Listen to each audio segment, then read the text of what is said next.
focus ខ្លួនឯងមិនវល់តែ focus ជីវិតអ្នកដទៃឬមួយក៏រឿងរបស់អ្នកដទៃទេមើលជីវិតខ្លួនឯងឥឡូវ focus ទៅលើផ្លូវចិត្តផ្លូវកាយរបស់ខ្លួនឯងអ្វីដែលដោះស្រាយបានក៏ដោះស្រាយទៅបើសិនជាអ្វីមិនអាចដោះស្រាយបានទេក៏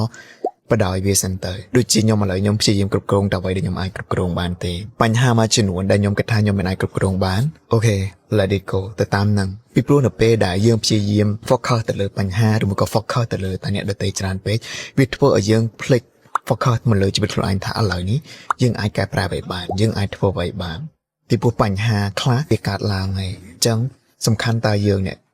react ជាមួយនឹងបញ្ហានឹងរបៀបម៉េចទី2ព្រមឲ្យអ្នកដទៃគេ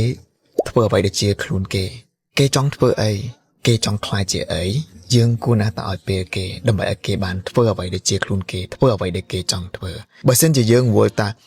why you មិនធ្វើអញ្ចឹងដាក់ខ្ញុំហេតុអី you មិនធ្វើអញ្ចឹងហេតុអី you មិនធ្វើអញ្ចឹងខ្ញុំអត់ចូលចិត្តជាមួយចុះពីយើងនៅតែតាមប្រាប់តាមគ្រប់គ្រងតាម control គេ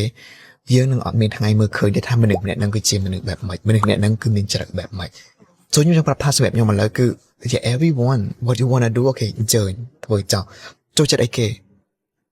ធ្វើនឹងចោលខ្ញុំអត់ហាមឃាត់ទេដរាបណារឿងនឹងអ្នកឯងធ្វើឲ្យអ្នកឯងគិតថាអ្នកឯងបានគិតរួចហើយអត់ប៉ះពាល់ដល់ខ្ញុំសូជីវិតខ្ញុំក៏ដូចគ្នាខ្ញុំអត់ទៅអង្គុយបន្ទោមកពីអ្នកដទៃមកពីគេមកពី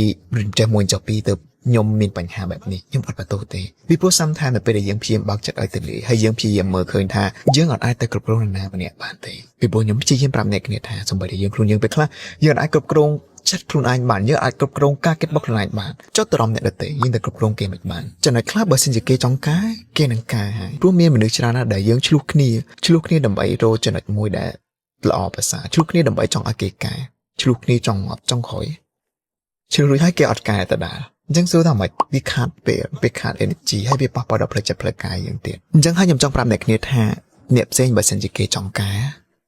គេនឹងការហើយមិនចាំបាច់យើងទៅប្រាប់គេឬទៅបញ្ជាគេទេពីព្រោះបើសិនជាយើងព្យាយាមដាក់សម្ពាធលើគេចុងក្រោយបានតែមកឆ្លោះទេតែគេក៏នៅតែអត់ការដែរ